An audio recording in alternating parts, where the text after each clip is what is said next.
Marie-Soleil, Kim, vous êtes-vous déjà demandé à quoi ressemblerait le monde si tous les êtres humains sur la planète étaient identiques? Ma foi, non. Ce serait plate. Imagine que les 6 milliards d'individus qui peuplent la Terre aient une seule physionomie, un seul sexe, un seul âge, parlent la même langue. On habiterait dans des maisons pareilles, on ferait tous le même travail. Oh! Un monde habité par 6 milliards de fois la même personne! Oh! Oh, ça veut dire qu'il y aurait des Grégory Charles partout? Des milliers de petits Grégory Charles, des Grégory Charles en Europe, en Asie, à New York, à Montréal, à Saint-Hyacinthe, plein de Grégory Charles dans le métro! Oh non, juste d'y penser, là, je pense que je vais m'évanouir. Hey! Qu'est-ce qu'il y a là, de pas correct avec des Grégory Charles partout, là? Des petits Grégory Charles, c'est beau? Enfin, plein de petits Grégory Charles seraient décoratifs? Ah ben non, Grégory, tant qu'à avoir une seule sorte de personne, tu sais, j'aimerais aussi bien que ce soit 6 milliards de Roy Dupuis. Pourquoi? Qu'est-ce qu'il y a Roy Dupuis de plus que moi?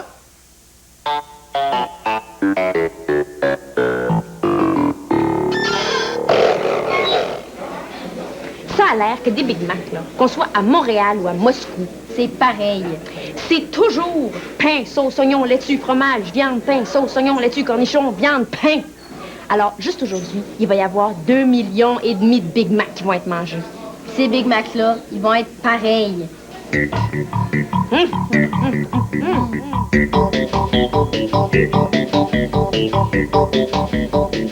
Le pain va griller pendant quoi? À peu près 36 secondes. En même temps que le pain est en train de griller, la boulette de viande, elle, va cuire pendant 42 secondes. Les ingrédients, mettre tout ça ensemble, ça prend à peu près 37-36 secondes. Alors finalement, ben, un Big Mac, ça va prendre 1 minute à faire. Puis ça, c'est pareil partout. Bonjour, est-ce que je peux vous aider? Oui, Et c'est pas ça qu'il faut dire. À chaque fois qu'on arrive chez McDo, ils disent « Bonjour, est-ce que je peux prendre votre commande? » C'est vrai, hein, Pierre? OK. OK, bon. Est-ce que je peux prendre votre commande? Je voudrais une pizza individuelle, toute garnie. S'il y a un endroit où on peut parler d'uniformité sans se tromper, c'est bien chez McDonald's. Un pot petit, moyen, grand. Moyen. Vas-y, Pauline. Tu prends le bon verre, un peu de glace, Là, du tout. à peu près jusqu'ici. Là. OK. Ça, c'est pareil dans tous les restaurants. Toujours la même quantité de glace. Toujours la même quantité de glace. McDonald's, c'est 13 600 restaurants répartis dans 67 pays à travers le monde. Et tenez-vous bien, à chaque 12 heures, il y a un nouveau restaurant qui vient s'ajouter. Et ce restaurant est pareil aux autres. Les pommes de terre à Moscou sont très bonnes. Elles sont très, très bonnes, puis ils répondent bien aux critères. Le problème, c'est qu'elles sont trop petites. Alors, la frite de Moscou, ça serait ça. Ça serait un panier de frites juste avec des petites frites. Très bonnes, mais trop petites. Alors, ce qu'on a fait, on a importé de la Hollande des graines, puis on a semé des pommes de terre. Oh, ta pizza est prête. Veux-tu l'éteindre? OK. FaceTimer? Bravo. Chez McDonald's, des cuisines sont dotées d'appareils électroniques qui contrôlent, par exemple, le temps de cuisson. On s'assure ainsi que tout est cuit de la même façon.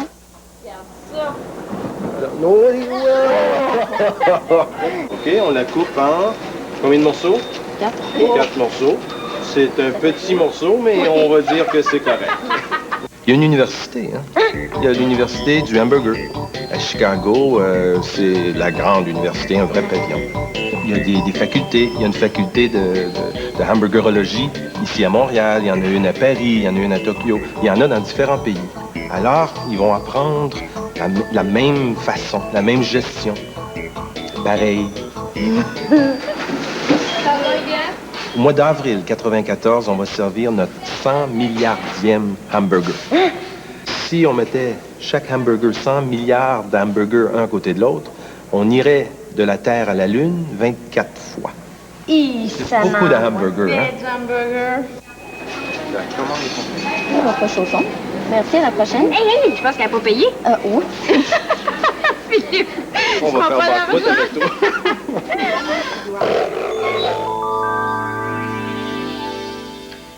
En regardant le ciel la nuit, la plupart des gens seraient bien en peine de distinguer une étoile d'une planète ou un satellite d'une étoile filante. Mais savais-tu qu'il existe des trucs pour nous aider à y voir clair? Oui.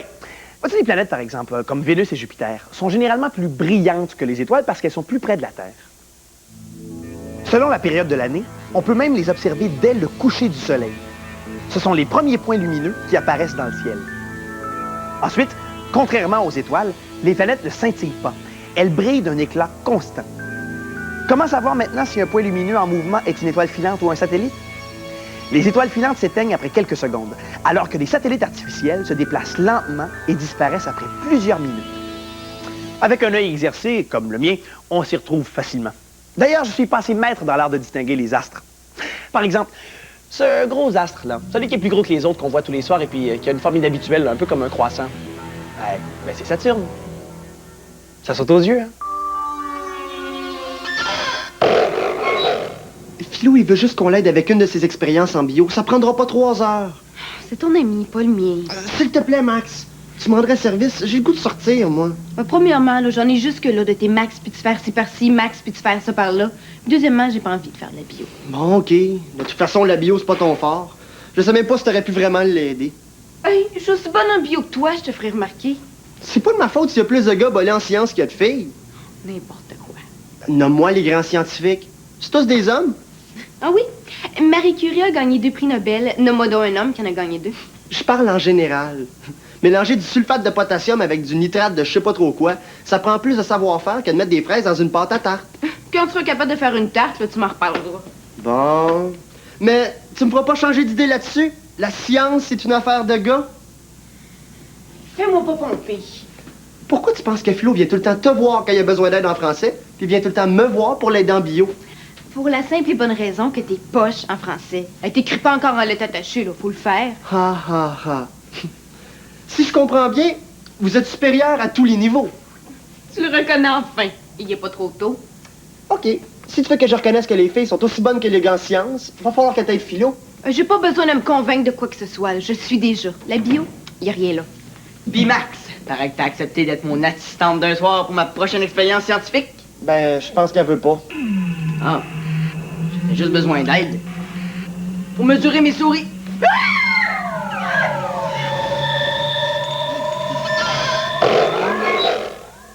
Ces deux perruches en apparence identiques comportent cependant une différence fondamentale. Il y en a un qui est un mâle puis l'autre qui est une femelle. Comment les reconnaître? Moi, je ferais ni une ni deux, puis je demanderais tout de suite à Laurent Guilbeault, qui est technicien en santé animale aux zoo de Granby. Bonjour. Salut Laurent. Comment on fait pour savoir lequel est un mâle puis lequel est une femelle? Chez les perruches, c'est assez évident. On peut les reconnaître par la différence de couleur de la caroncule nasale, qui est juste en haut du bec, là. Chez le mâle, c'est plutôt bleu, puis chez la femelle, c'est plutôt rose. Donc c'est celui-là le mâle. C'est ça. Mais est-ce qu'on peut distinguer le mâle de la femelle par ce signe-là chez tous les oiseaux? Pas chez tous les oiseaux. Chez certains oiseaux, ça va être la couleur de la robe qui va être différente. Les mâles sont habituellement plus colorés. Et puis, il y a le chant aussi, qui sert de moyen de différenciation. C'est que le mâle a des chants plus mélodieux que les femelles. Bon, ça va mal pour les femelles. Par contre, chez certaines espèces, les mâles et les femelles sont identiques. Et puis, il faut procéder carrément à une incision de l'abdomen pour vérifier à l'intérieur si c'est un mâle ou une femelle. À ce point-là, on aurait pu aussi attendre qu'il y en ait un des deux qui ponde un œuf. Ah! T'as aussi amené des rats blancs. Comment on les distingue, ces deux-là? Chez les rongeurs aussi, c'est assez évident, parce que les testicules des mâles sont apparents. Ah! On va voir ça ici, nous. On peut voir les testicules ici, là. Ah ben, mon petit mâle, toi. Les mâles sont plus gros que les femelles. Ben oui, il a l'air plus gros que l'autre. Mon Dieu. Oui, deux dans la maison. Va dans la maison. Il veut pas. Tu vois, les mâles, comment c'est têtu. C'est têtu. Tu nous as aussi amené des tortues. Les tortues à oreilles rouges, ici, c'est le contraire. C'est la femelle qui, normalement, est plus grosse que le mâle. Bon. Excellent. Je savais. Ouais, ici aussi, c'est comme ça.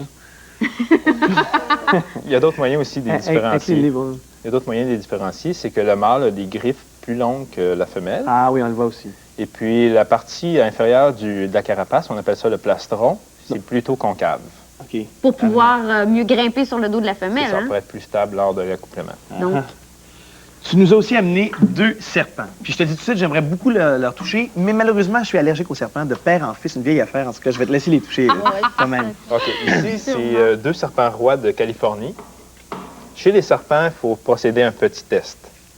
parce que c'est pas évident, ça n'a pas l'air évident de savoir lequel est un mâle. Non, c'est ça. Je vais prendre une sonde métallique et puis je vais l'insérer dans le cloaque. C'est quoi le cloaque? Le cloaque, c'est l'orifice commun des organes génitaux et du système urinaire. OK, tu veux dire qu'ils ont comme les deux affaires qu'on parle la même... Juste un orifice. OK. Et il faut aller vérifier ça? C'est ça. Ah, d'accord. C'est sympathique. Oui, ça va être agréable pour le serpent. Quand c'est un mâle, la sonde, je peux rentrer la sonde facilement dans le cloaque. Donc, c'est le mâle, ça? C'est ça, regarde. J'ai rentré plusieurs écailles. Si ça serait une femelle, j'aurais rentré juste 2 ou 3 écailles maximum. OK. Parce que le mâle, c'est plus long. En tout cas, moi, je suis très content de ne pas être un serpent. Merci beaucoup, Laurent. Les deux yeux de Nadine sont-ils pareils? Non, l'un des deux est faux. Tu veux dire que t'as pas 2 vrais yeux? Tu veux dire qu'il y a un de tes yeux là, qui est faux, que c'est une prothèse oculaire? Oui, puis même que mes amis sont même pas capables de deviner c'est quel. Même moi, le matin, quand je me lève, des fois, je suis même pas capable de savoir c'est quel.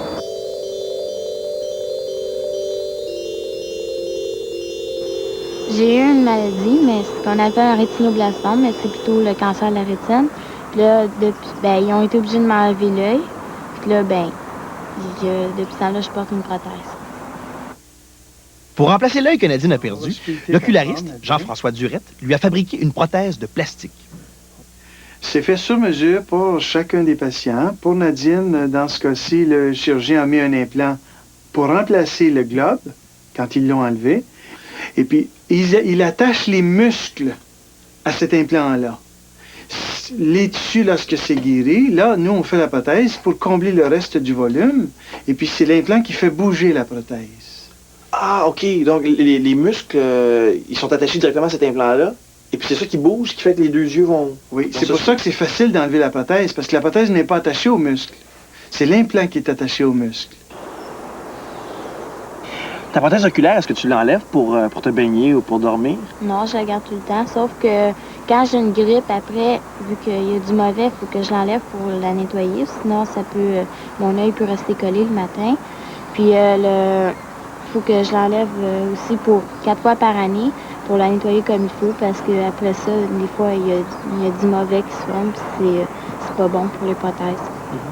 Est-ce que ça te fait mal, des fois? Non, ça me fait vraiment pas mal. C'est comme un œil ordinaire. Je vais pousser la pâte à l'intérieur, puis en dedans de 2 minutes, ta forme à toi, on va la voir. C'est comme ça qu'on réussit à faire une prothèse sur mesure, c'est en prenant une empreinte de la cavité pour que notre prothèse se marie exactement avec l'implant. À partir de l'empreinte, Jean-François fabrique un moulage en cire qui pourra facilement travailler pour qu'il s'ajuste parfaitement à l'œil de Nadine. Pendant ce temps, Louise Boucher-Durette, qui elle aussi est oculariste, peint à la main l'iris de l'œil, ce qui demande un réel talent d'artiste. Jean-François place l'iris dans un moule de plâtre, coule le plastique et met le tout au four micro-ondes jusqu'à ce que la prothèse soit cuite. Alors, Nadine, tu regardes à gauche. Tourne lentement. Ici. C'est bien. La prothèse est presque prête. Louise teint le blanc de l'œil et dessine les petites veines. Ensuite, on applique un vernis et on cuit la prothèse une nouvelle fois pour la durcir.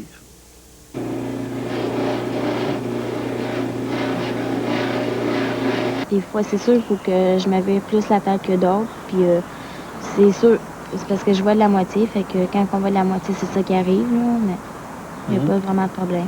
En tout cas, ils sont tous les 2 beaux, tes yeux. Merci. Le vrai et le faux. Greg, t'es un gars intelligent, hein, toi? Ça, il n'y a aucun doute là-dessus. Eh bien, Kim et moi, on aimerait mettre ton intelligence au défi. Oh, le moment du...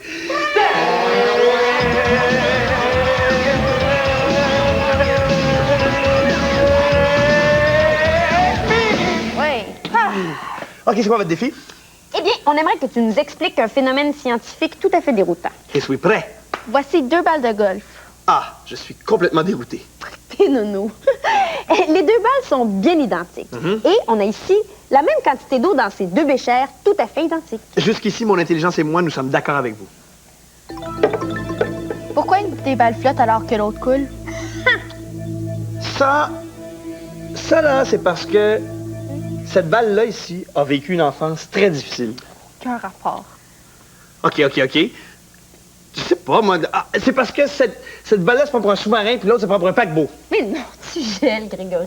Les 2 balles sont pareilles. C'est l'eau qui est différente. Ah!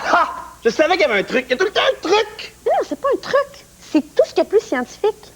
Dans ce bécher-ci, on a de l'eau tout à fait normale, de l'eau froide ordinaire. Tandis que dans ce bécher-là, On l'a saturé l'eau avec du sel. Ça veut dire qu'on a mis toute la quantité de sel qu'on pouvait dissoudre dedans.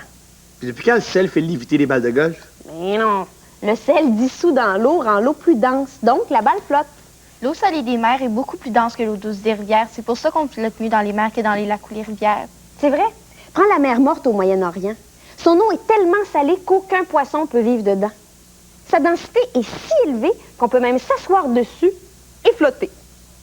Wow! Ça veut dire que je vais pouvoir enfin marcher sur les eaux! Grégory, on a dit que l'eau de la mer Morte était dense, pas solide.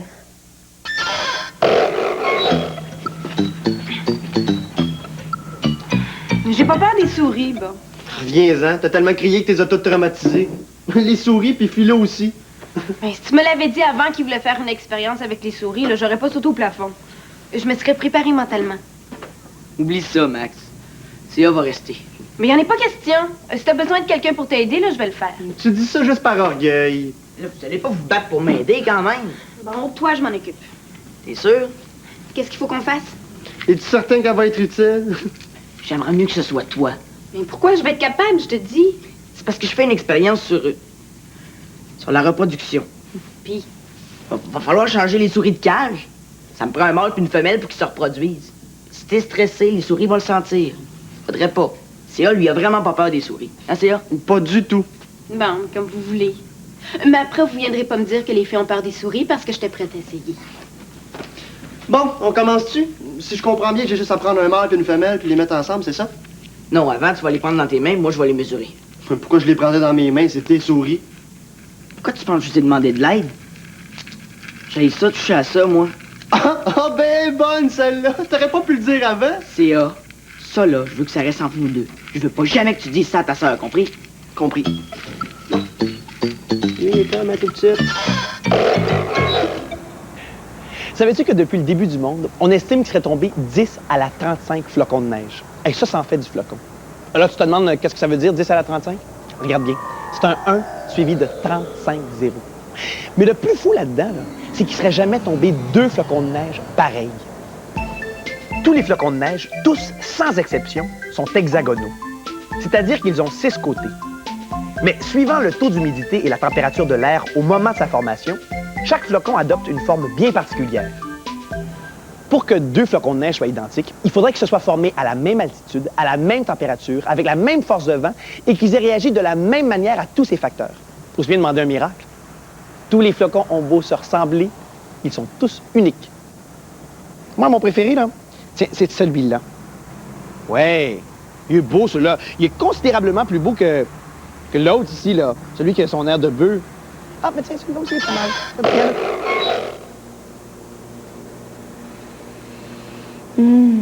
Mais qu'elle est belle. Oui, puis c'est un chrysanthème rare qui vient de la Chine. Puis c'est le seul exemplaire qu'on a. Hein? Il y en a rien qu'un comme ça. Ouais, mais moi, je connais une méthode là, qui permet de les multiplier quasiment à l'infini. En faire plein, pareil?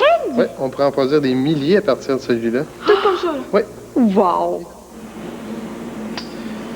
Alors, vous voyez, pour avoir plusieurs copies, pour multiplier la plante qu'on a vue dans les serres, on a recours à la culture in vitro. La culture in vitro. In vitro.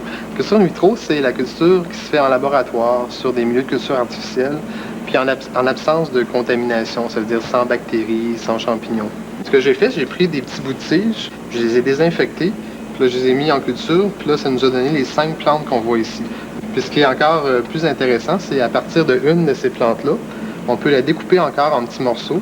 Donc, par exemple, avec cette plante-là, on pourrait la couper en, disons, 10 morceaux, les mettre dans 10 autres tubes, puis avoir 10 plants qui sont identiques à celui-là de départ.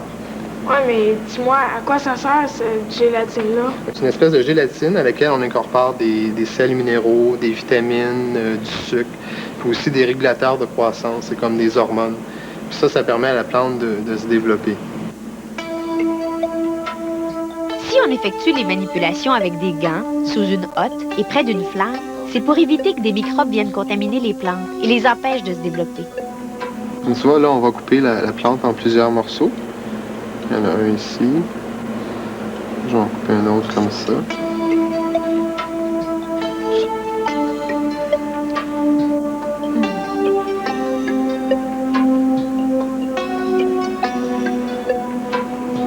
Wow! Ouais, Bravo. Merci. Hey, c'est le fun. Alors, on va placer nos tubes dans la salle de culture. Hey, c'est comme un genre de pouponnière pour bébé plante. Ouais, c'est certain ça. Ça, c'est toutes des chrysanthèmes pareil. Ça, c'est des copies identiques à la plante de départ dans les salles. Tous des petits jumeaux. Ouais. Alexandre n'a pas tort. Ces plantes sont comme des jumeaux identiques, c'est-à-dire qu'elles sont pareilles d'un point de vue génétique. Mais comme dans le cas de jumeaux dont la personnalité est malgré tout différente, ces plantes, avec le temps, n'auront pas exactement la même allure. Pourquoi? Parce que le milieu dans lequel un être vivant grandit a de l'influence sur lui. Pourquoi on met ça dans une boîte maintenant, Jean? OK. Parce que dans les récipients de culture, dans les tubes, c'était 100% d'humidité. Dans la serre, c'est 40%. Donc, il faut permettre à la plante de s'adapter à son nouvel environnement. C'est quoi l'avantage de faire de la culture in vitro pour les plantes? On peut produire beaucoup de copies d'une plante dans des conditions contrôlées, en absence de contamination, puis on peut faire ça à l'année longue, dans un espace restreint aussi. Non, il n'y a pas vraiment de danger, mais il faut faire attention parce que si on produit une grande quantité de plantes identiques, s'il y a une maladie qui affecte ces plantes-là, bien, toutes les plantes vont y passer. Donc, c'est important de garder une certaine diversité biologique, surtout au niveau des plantes comme le blé, les plantes qui nous nourrissent. Toutes les plantes sont identiques, mais s'il y a une maladie, bien, elles vont toutes être affectées. C'est certain qu'on peut produire des tonnes et des tonnes de chrysanthèmes exactement pareils. Mais il n'y en a pas deux comme toi, Alexandre. Bon. Je suis pas sûre, là, c'est moi. On t'a bien eu, hein?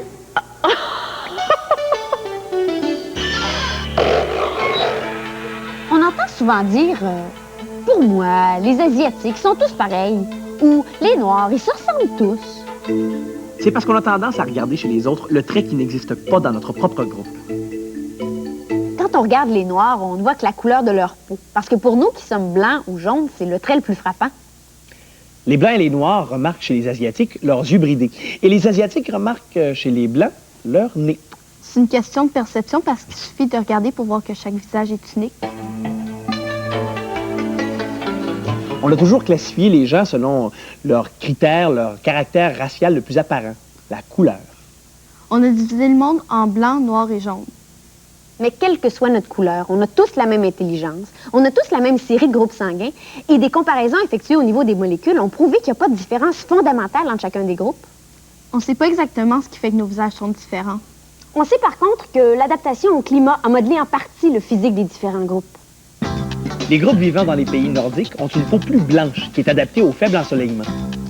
Alors que ceux vivant au sud ont une peau plus foncée qui est plus résistante au soleil. Mais les différences physiques entre les groupes ne veulent pas dire grand-chose. Si, par exemple, j'ai besoin d'un don de sang, puis que mon propre père ne peut pas m'en donner parce que son sang n'est pas compatible avec le mien, c'est possible qu'un Africain qui parle pas ma langue, qui pratique pas ma religion, puis qui me ressemble pas du tout physiquement, c'est possible qu'il soit un donneur compatible. De nos jours, avec la migration et le métissage, la notion de race tend à disparaître. Si t'es un Chinois, que tu vis à Paris, puis que tu pratiques la religion musulmane... T'es assez difficile à classer. C'est une bonne chose. Pourquoi? Ben, s'il n'y a plus de race, ça va devenir assez compliqué d'être raciste. Ah oui. C'est vrai, ça. Oui.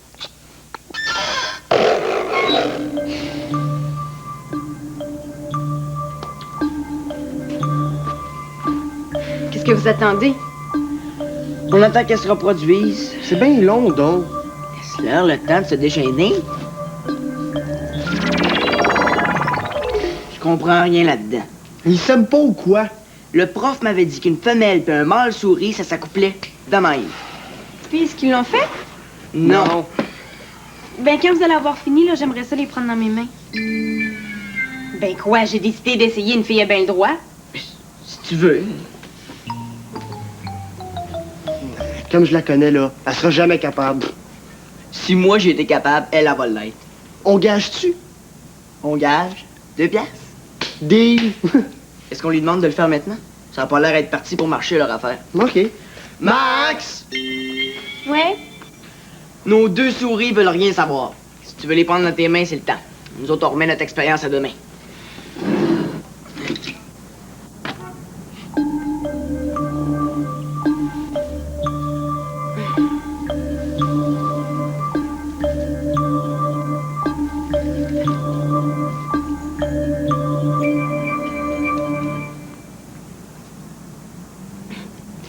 Combien vous avez gagé pour que je les prenne dans mes mains?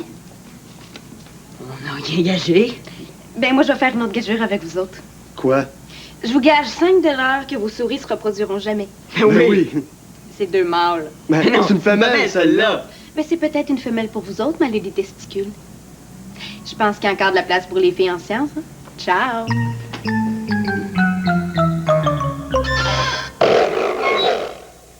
Des choses parfaitement identiques, c'est plutôt rare dans la nature. Mais l'être humain, avec une machine sophistiquée qu'il a inventée, il est parvenu. Si ces 3 pièces de $1 avaient été frappées à la main, elles présenteraient des petites différences visibles à l'œil nu, et chacune serait unique. Mais produites en série, à la machine, il est impossible de les distinguer les unes des autres, à moins de les marquer. Pareil, pas pareil? Moi, je dis, ben, pas pareil. Pas pareil. Moi, je dis pareil. Et j'ai gagné. Tu vas perdre, c'est sûr. Alors, on regarde. J'ai gagné. Oh, non! Oui, j'ai gagné. Oh, ben là, on gageait quoi au juste, là? On gageait que vous êtes mes esclaves pour les 2 prochains mois. Hey, pas d'affaires. Mais non, ça n'a pas de bon sens, on le savait pas, nous autres. Je vous ai demandé. Salut les débrouillards. Salut les débrouillards. Grégory Charles, on recommence.